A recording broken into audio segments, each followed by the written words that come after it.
Hello everyone. तर कसे आहात सगळे? दीपास टेस्टी डिलाईटमध्ये तुम्हा सर्वांचं खूप खूप स्वागत आहे. चला तर मग आज आपण नाश्त्यासाठी खूप छान अशी रेसिपी बघणार आहोत. तर आपण आज वडा सांबरची रेसिपी बघणार आहोत. खूप छान आणि टेस्टी अशी रेसिपी आहे आणि अगदी झटपट तयार होते. चला तर मग आपण आपल्या रेसिपीला सुरुवात करू. तर गॅसवर एका तडका पॅनमध्ये मी तेल, त्यामध्ये अर्धा चमचा मोहरी, कढीपत्ता आणि हा हिरवी मिरचीचा ठेचा, त्यामध्ये मिरची, धने, जिरे आणि बडीशेप, थोडीशी कोथिंबीर हे सगळं वाटलेलं आहे. ते आपण छान असं तेलावर परतून घेणार आहोत. वड्याची तयारी करूयात. तर त्यासाठी अर्धा किलो बटाटे आहेत, ते मी उकडवून घेतलेले आहेत आणि त्याची साल काढून घेतलेली आहे. त्यानंतर त्यामध्ये अर्धा चमचा हळद, चवीनुसार मीठ, त्यानंतर घालूयात आपण भरपूर अशी कोथिंबीर. तर कोथिंबीर आपण जेवढी घालू तेवढी त्याला टेस्ट खूप छान अशी येते. तर कोथिंबीर घालून झाल्यानंतर आपण त्यामध्ये हे भाजून घेतलेला मसाला घालणार आहोत. तर ते तुम्हाला कितपत वडे तिखट हवेत त्या प्रमाणात तुम्ही मिरची त्यामध्ये घालू शकता. त्यानंतर चमच्याच्या साहाय्याने आपल्याला ते एकजीव करून घ्यायचा आहे. सगळा बटाटा स्मॅश करून घ्यायचा आहे, त्याला सगळीकडे मसाला लागेल इतपत मिक्स करून. तर बघू शकता तुम्ही, मी ते पूर्ण मिक्स करून घेतलेलं आहे. त्यानंतर हे मी मीडियम साईजचे असे गोल वडे केलेले आहेत. तर वडे तुम्ही तुमच्या आवडीनुसार चपटे किंवा गोल असे करू शकता. तर मी आता या सगळ्या बॅटरचे वडे करून घेते.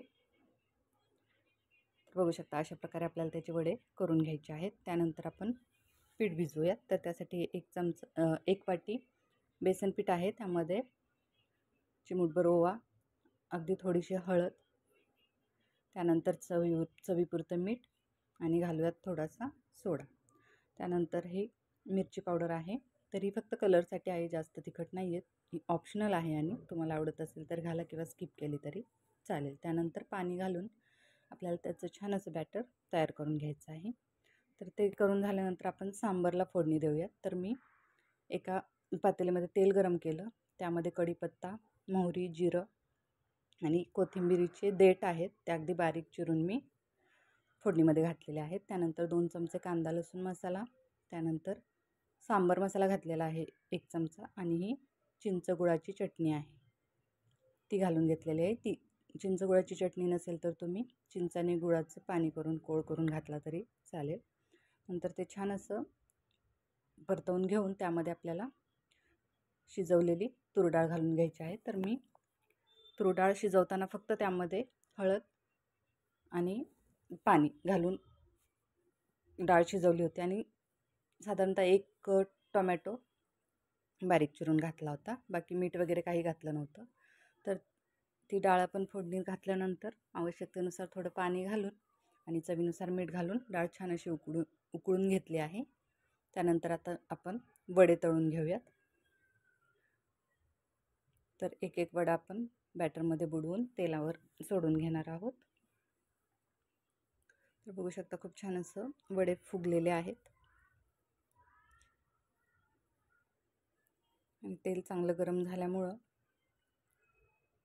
झटपट आपले वडे तळून होणार आहेत. तर एक साईड चांगली भाजून झाली की मग आपल्याला ते दुसऱ्या बाजूनं भाजून घ्यायचे आहेत, पलटी करून घ्यायचे आहेत वडे. तर आता मी ते वडे पलटी करून घेते, म्हणजे दुसरी साईड पण छान अशी गोल्डन ब्राऊन होईल. तर बघू शकता छान असे आपले वडे तळून झालेले आहेत. दोन्ही बाजूने छान असे भाजून घेतल्यानंतर आपण ते वडे एका प्लेटमध्ये काढून घेऊयात आणि नंतर त्याच तेलावर आपल्याला मिरच्या तळून घ्यायच्या आहेत. तर मी या 5-6 कमी तिखटवाल्या मिरच्या तेलावर तळून घेत आहे.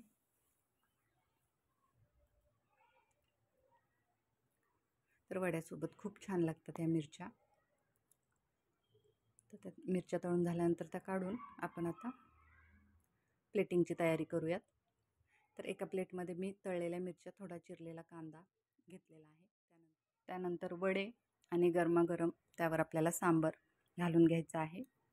तर एकदा नक्की ट्राय करा, खूप छान अशी रेसिपी आहे आणि रेसिपी आवडली असेल तर नक्की लाईक, शेअर आणि सबस्क्राईब करा. परत भेटू असंच नवीन रेसिपीसह. तोपर्यंत बाय. थँक्यू.